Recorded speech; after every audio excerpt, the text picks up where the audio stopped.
우리 모두 마음과 정성을 담아 하나님께 예배드리겠습니다. 다 함께 일어나서 나는 예배자입니다. 찬양하겠습니다.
사도신경으로 우리의 신앙을 하나님 앞에 고백하겠습니다.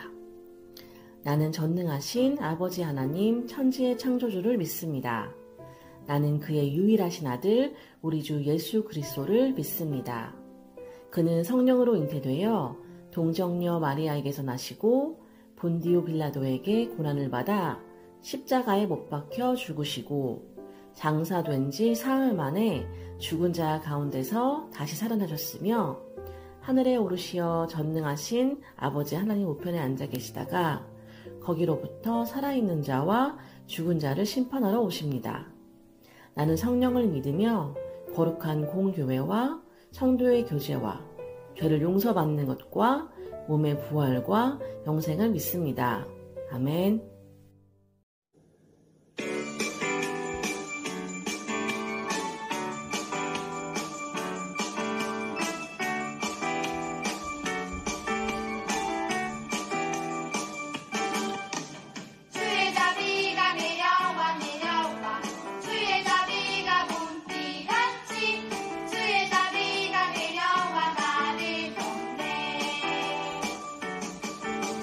주의 자비가 내려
아버지 노래를 지켜주시고 예배 드릴 수 있게 도와주셔서 감사합니다.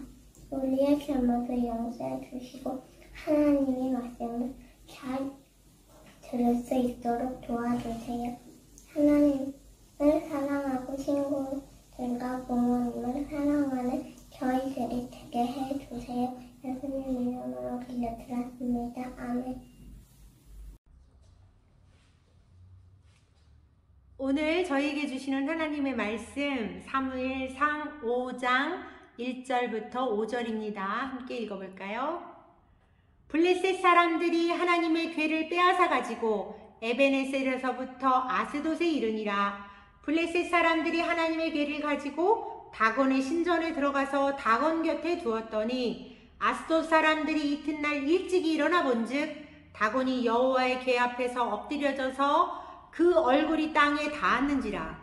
그들이 다곤을 일으켜 다시 그 자리에 세웠더니 그 이튿날 아침에 그들이 일찍이 일어나 본즉 다곤이 여호와의 궤 앞에서 또다시 엎드려져 얼굴이 땅에 닿았고 그 머리와 두 손목은 끊어져 문지방이 있고 다곤의 몸뚱이만 남았더라. 그러므로 다곤의 제사장들이나 다곤의 신전에 들어가는 자는 오늘까지 아스돗에 있는 다곤의 문지방을 밟지 아니하더라. 아멘.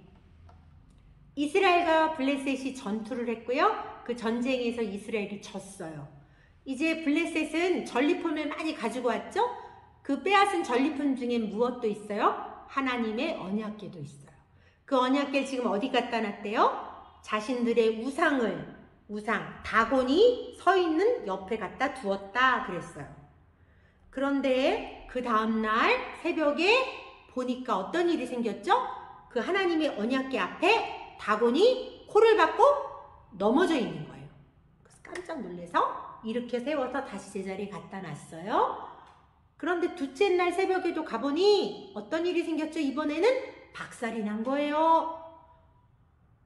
몸뚱이만 남고 목이랑 손목도 다 잘려 나간 거예요. 그뿐만이 아니에요. 그 도시가 지금 전염병이 돌았어요. 독한 종기. 그래서 이렇게 뭐 물리면, 모기에 물리면 이렇게 붓고 고름 같은 거 생기잖아요. 그걸 종기라고 하거든요. 근데 그런 악한 그런 종기가 전 도시를 다 뒤덮고 있어서 다 죽게 된 거예요. 그래서 이제 나중에 보면 가드라는 도시로 그 법궤를 옮겼는데 똑같은 일이 벌어져서 환란이 일어나니까 어려움을 당하니까 안 죽게 하기 위해서 또다시 에그론이라는 동네로 옮기고 결국은 7개월 만에 그냥 돌려보내자 그렇게 결정이 나서 사무엘상 6장에 보면 다시 이스라엘로 법궤를 보내는 장면이 나오거든요. 왜 그랬을까요? 그들도 알았던 거예요. 여호와 하나님이 그들에게 벌 주셨다는 것을. 오늘 6절에 보니까 여호와의 손이 그 지역을 쳐서 망하게 하셨다 그랬어요. 아스돗이 왜 망했어요? 여호와의 손은 능력을 나타내요. 하나님의 능력으로 그 도시를 치신 거예요. 멸망, 심판하게 하신 거죠. 이유가 뭐예요? 여러분, 왜 블레셋 사람들이 자신들의 다곤신 옆에 여호와의 법궤를 갖다 놨을까요? 이런 의미도 있었겠죠. 아, 우리 다곤신이 이긴 거야. 그렇게 의시되기 위해서 또 갖다 놨겠죠. 근데 진짜 중요한 건 뭐예요? 그 우상을 섬기는 사람 다 그래요. 우상이 많으면 많을수록 더 많은 복을 받는다고 생각해요. 그래서 인도는요, 신이 2억 개가 넘어요. 많으면 많을수록 더 많은 복을 받을 수 있다고 생각했어요. 그래서 그 법궤를 갖다 놓으면 여호와로부터 복을 더 많이 받을 수 있잖아요. 그렇게 착각한 거예요. 여러분, 하나님을 좋아서가 아니라 하나님의 법궤를 이용해서 그들은 복 받으려고 그랬어요. 하나님을 이용했어요. 수단으로 삼았죠. 하나님께서 그래서 어떻게 하셨대요? 엄중히 더하사 그들을 치셨다 그랬어요. 엄중히 치셨다. 이게 무슨 말이에요? 엄중이라는 뜻은요, 이런 뜻이에요. 이렇게 심판으로 누르다, 영광이 내려오다. 이건 되게 다른 의미 같은데 무슨 뜻이냐면요. 하나님의 영광이 내릴 때 하나님의 말씀에 순종을 안 한 사람은 그거 자체가 심판이에요. 그래서 심판으로 주님이 누르신다는 거예요. 그런 하나님의 말씀에 순종하는 사람은 하나님의 영광이 임하면 복을 받겠죠. 오늘 블레셋 사람들은 하나님을 이용했어요. 그래서 하나님의 심판이 무겁게 임하게 된 거죠. 여러분, 근데 이 하나님의 언약궤는 어디 있었어야 돼요? 이스라엘에 있어야 되죠. 특별히 이스라엘에서도 어디요? 실로에 가면 하나님의 성막, 회막에 있어야 되는 거예요. 하나님을 만나는 장소에.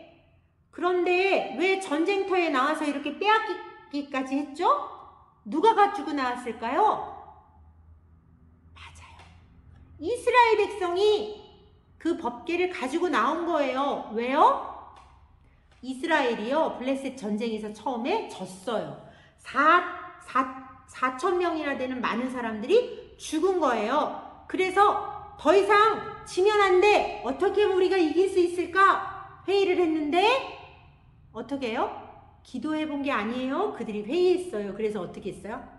그렇지. 법궤는 하나님이 거기에 계시다는 거니까 그 법궤를 가지고 전쟁터에 나가면 우리가 무조건 이겨. 그래서 가지고 나간 거예요. 하나님의 법궤를 전쟁에서 승리하는 도구로 사용한 거죠. 하나님을 이용했어요. 누구랑 똑같아요, 지금? 블레셋하고 똑같아요. 블레셋도 복 받으려고 갖다 놓은 것처럼 이스라엘, 하나님의 백성인데도 전쟁이 이기는 도구로 하나님의 언약궤를 갖다 놓은 거예요. 그래서 하나님 어떻게 했어요? 그 영광이 임했을 때 이스라엘 백성도 심판받아서 얼만큼 죽었어요? 처음에 4,000명 죽었죠? 나중엔 3만 명이 죽어요. 여러분, 그러면 이스라엘은 왜 이런 전쟁이 일어났을까요? 블레셋이 힘이 세서 쳐들어왔기 때문에 전쟁이 난 건가요? 아니에요. 이 전쟁이 일어난 이유는요, 하나님이 미리 말씀하셨어요. 누구에게? 사무엘에게. 사무엘에게 하나님 뭐라 그러셨죠? 대제사장 엘리가, 그리고 그의 가정이 하나님 보시기에 악을 행했기 때문에 내가 그 가족을 다 심판할 거야. 이스라엘을 심판할 거라고 말씀하셨어요. 대제사장은 이스라엘 전체를 대표하잖아요. 그죠?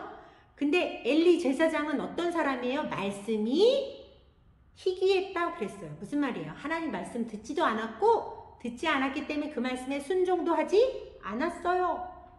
그러니까 그의 아들들 둘이 있는데 홈리와 비니아스라는 두 아들들은 어떻게 했어요? 그들은 행실이 나쁘고 여호와를 알지 못했다 그랬어요. 그리고 심지어 하나님을 모르기 때문에 하나님께 제사 지내는 걸 멸시했다, 무시했다, 우습게 여겼대요. 그래서 하나님께 정성껏 흠없는 제물을 드리면서 하나님을 만나러 나가는 사람들의 그 제물을, 좋은 거를 자신들이 훔쳐갔어요. 예배 드리는 거, 제사 드리는 거엔 관심이 없었어요. 그들은 어떤 고기가 더 좋은 고기인가? 내가 어떤 거 가져가야 되나? 그래서 하나님께서 뭐라 그러셨어요? 사무엘을 통해서 엘리와 그 집안을 다 내가 심판할 거야.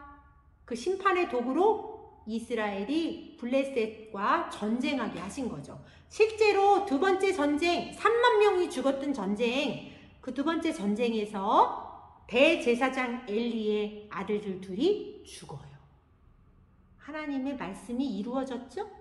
그리고 그 아들 둘이 죽었다는 얘기를 의자에 앉아있던 아버지 엘리가 듣고 충격을 받아서 뒤로 넘어가서 그도 죽어요. 그리고 남겨진 며느리가 아이를 낳다 죽어요. 그리고 태어난 아이 이름이 뭐예요? 이가봇. 이가봇은 무슨 뜻이에요? 영광이 이스라엘에서 떠났다. 누구의 영광? 하나님의 영광. 하나님의 영광이 임하면 복받아야 되는데 지금 하나님의 예배를 무시하고 말씀을 순종하지 않았던 이스라엘은 그 영광이 임하니까 블레셋처럼 심판이 임한 거죠. 다 망하게 되고 다 죽게 된 거예요. 여러분, 그러니까 이스라엘은 지금 전쟁을 어떻게 이겨야 되나 그거에 관심을 보이는 게 아니라 왜 하나님께서 우리에게 전쟁을 허락하셨나 하나님의 뜻을 바라봤어야 돼요. 하나님의 관심은 이스라엘이 막 군사력이 있고 막 부자가 되고 이런 거에는 아무 관심이 없어요. 하나님의 관심은 뭐예요? 이스라엘과 하나님이 친해지시는 거예요. 친해지려면 어떻게 해야 돼요? 자주 만나야 되죠. 우리가 하나님과 만나는 걸 뭐라고 불러요? 예배, 제사. 그런데 그걸 무시하고 하찮게 여기고 우습게 여기고, 그러니까 하나님은 당연히 그 영광이 심판으로 이스라엘을 망하게 하시는 거예요. 전쟁에서 지게 하셨잖아요. 여러분, 오늘 이 말씀은 우리하고도 동일한 말씀이에요. 같은 말씀이에요. 우리가 하나님을 믿잖아요. 그죠?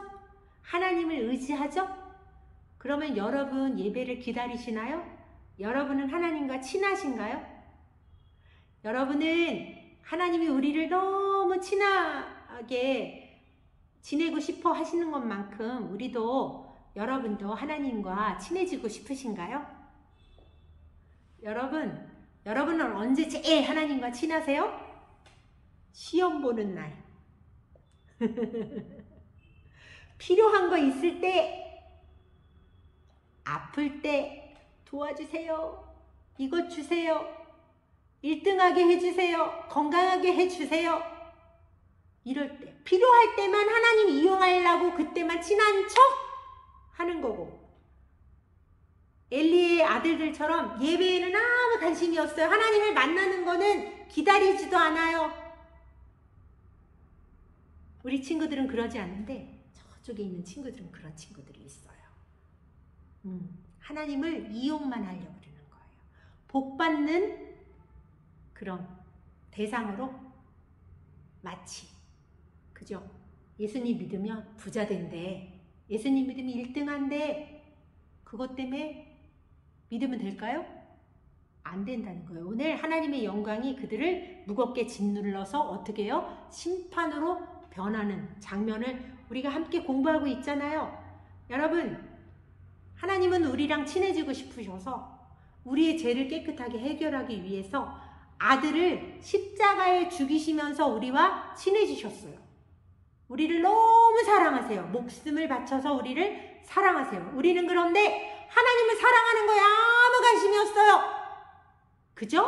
하나님을 이용해서 내가 복받고 잘 살면 돼, 1등 하면 돼, 부자 되면 돼, 대통령 되면 돼, 이런 거에 관심이 있다면 여러분 잊으시면 안 돼요. 하나님은 우리가 이렇게 마음대로 조종하시는 분이 아니에요. 자유로우신 분이고, 하나님은 의로우셔서 우리가 하나님 말씀 순종하지 않고 예배드리지 않을 때 반드시 심판하시는 하나님인 거 잊지 않아야 해요.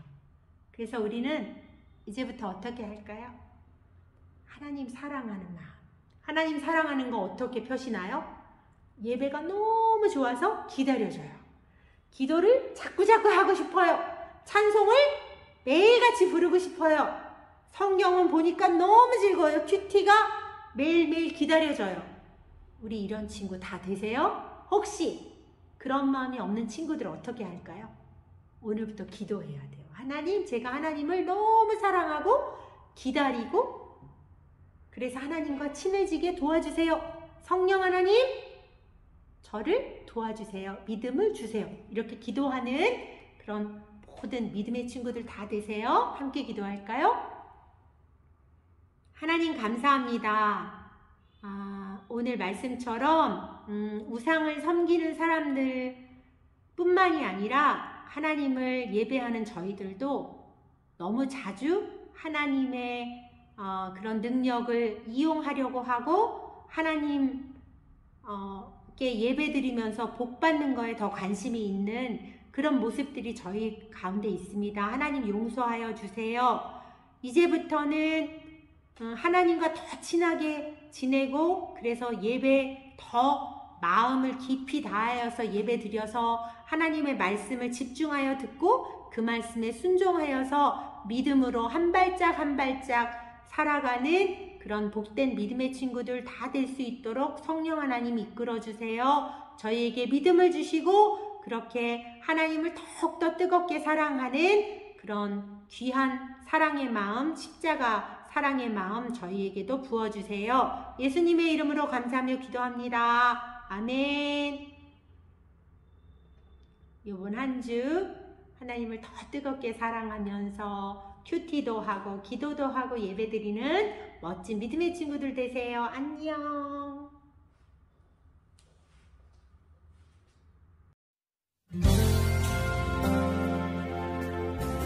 헌금 찬양 드리시겠습니다.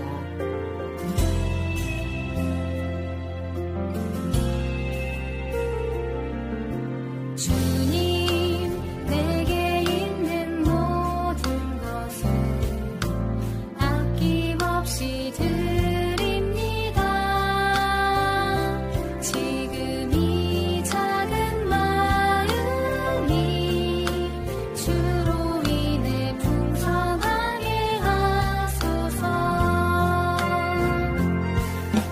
주님 내게 있는 모든 것을 겸손하게 드립니다. 지금 이 작은 마음이 나의 모든 삶이 되게 하소서. 내게 있는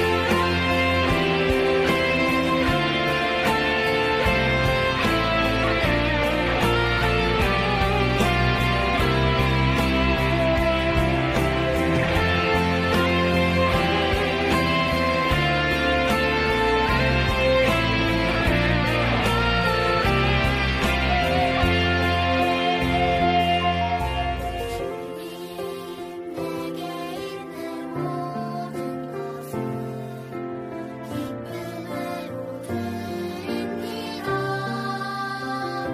지금 이 작은 마음이 날마다 들어가게 하소서. 지금 이 작은 마음이 열반으로 흘러가게 하소서. 주의 나라 이루어지게 하소서.